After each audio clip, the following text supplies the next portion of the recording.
India के legend अदाकार अमिताभ बच्चन, जिन्होंने उत्तर प्रदेश के तकरीबन 1396 हारियों किसानों का 4 करोड़ 5 लाख रुपए कर्जा जो था वो अदा करके उनकी जान बख्शी करवाई, और वो उनके ऐसे ममनून, ऐसे मशकूर और उनके ऐसे शुक्रगुजार हुए कि उन्होंने पूरे इंडिया में एक धमाल डाला और हर जगह उनकी तारीफ़ें।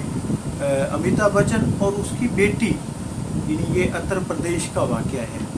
और नाज़रीन, ये पहला वाक़या नहीं है, इस सिलसिले में तकरीब भी मुनक्किद की गई जिसमें अमिताभ बच्चन और उसकी बेटी, उसकी बेटी हारियों के सामने खड़ी है। और इसी तरह नाज़रीन 2018 में भी इंडिया के लेजेंड अदाकार अमिताभ बच्चन ने बैंक ऑफ इंडिया के मकरूज़ तकरीबन 1398 किसानों का, वो भी तकरीबन 4 करोड़ रुपए कर्जा था, वो भी उन्होंने माफ़ कराया था, ख़ुद अपनी जेब से अदा किया और उन लोगों को कि एक रिलीफ दिया था। और इसी तरह नाज़रीन, अगर इंडिया में किसानों पर नज़र डाली जाए तो तकरीबन करोड़ों किसान बैंकों और वहाँ के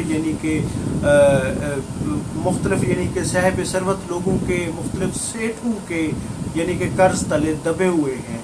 और सिर्फ नाज़रीन 15 सालों में 3 लाख से ज़ायद किसान इस वजह से कर्ज ना अदा करने की वजह से खुदकुशियाँ कर चुके हैं। और इस पर अमिताभ बच्चन का एक अरसे से काम कर रहे हैं और 2019 में उन्होंने महाराष्ट्र के तकरीबन 350 किसानों का कर्जा अदा किया, और इससे कबल वो बिहार के तकरीबन 2000 किसानों का कर्जा भी अदा कर चुके हैं। नाज़रीन, ये दुनिया भर में एक अच्छी रिवायत है कि साहिब सरवत, मालदार और ऐसे लोग वो हमेशा अपने मुल्क या फिर पूरी दुनिया के गरीब लोगों की मदद करते हैं। और अमिताभ बच्चन या उसकी बेटी तो अपने मुल्क बल्कि अपने इलाके जो उत्तर प्रदेश है, अमिताभ बच्चन उत्तर प्रदेश में पैदा हुए और उन लोगों की मदद कर रहे हैं, बल्कि इंडिया की और भी रियासतों की वहाँ जाकर उन्हें लोगों के कर्जे माफ़ करवा रहे हैं। और इसी तरह नाज़रीन, ये लेजेंड अदाकार तकरीबन 80 ईयर ओल्ड हैं और 196 फिल्मों में काम कर चुके हैं। नाज़रीन, ये सिर्फ अपने मुल्क और अपनी कौम के लिए सिर्फ अमिताभ बच्चन काम नहीं कर रहे, इससे पहले नाज़रीन बल्कि बिल गेट्स दुनिया के सबसे बड़े कि दुनिया के सबसे रिचेस्ट पर्सन रहे हैं। वो भी बिल गेट्स फाउंडेशन के ज़रिए दुनिया भर के लोगों की मदद करते हैं।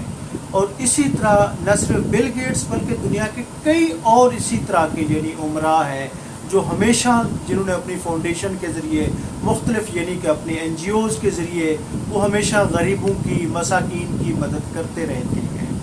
तो नाज़रीन, पाकिस्तान में 2022 में सैलाब ने पंजाब, सिंध, बलूचिस्तान, KP में कि बहुत बड़ी तबाहकारी तबाही उन्होंने की है।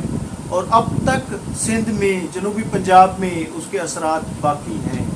लाखों नहीं करोड़ों लोग उससे मुतासर हुए हैं, लेकिन अलमिया है कि यहाँ पर करोड़ों नहीं अरबों पति हमारे उमरा, हमारे सेठ मौजूद हैं। और अब तक मैंने तो नहीं देखा कि मलिक रियाज साहब कहीं जाके कोई हेल्प कर रहे हैं, कोई घर बनवा रहे हैं, कि किसी को खाना खिला रहे हैं, किसी को टेंट, किसी को बिस्तर, किसी की कोई मदद कर रहे हैं, किसी के। और इसी तरह मियाँ मंशा हैं, पाकिस्तान के बहुत बड़े कारोबारी वो हैं, उन्होंने भी कोई मदद नहीं की। और भी काफ़ी सारे लोग हैं, सदरुद्दीन आशवानी है, और फिर और भी हमारे हुकूमत में कई वज़रा हैं, कई लोग हैं जिनके एसेट अरबों नहीं खरबों रुपए हैं, बल्कि बैरूनी बैंक्स में हैं, बैरूनी ममालिक में हैं। उन्होंने, अब हमारी कंडीशन ये है कि हम दुनिया भर से इमदाद तलब कर रहे हैं, लेकिन हमारा कोई सेठ, हमारा कोई लेजेंड, हमारा कोई वो अभी तक सामने नहीं आया।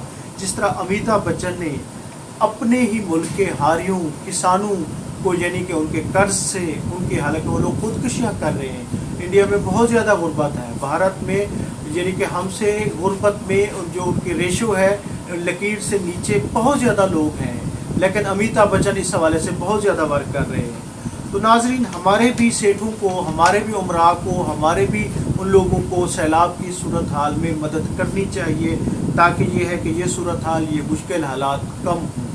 بہت شکریہ، تھینک یو۔ میں ہوں عبدالرؤف روفی اور آپ دیکھ رہے تھے تاریخ نامہ۔ اللہ حافظ۔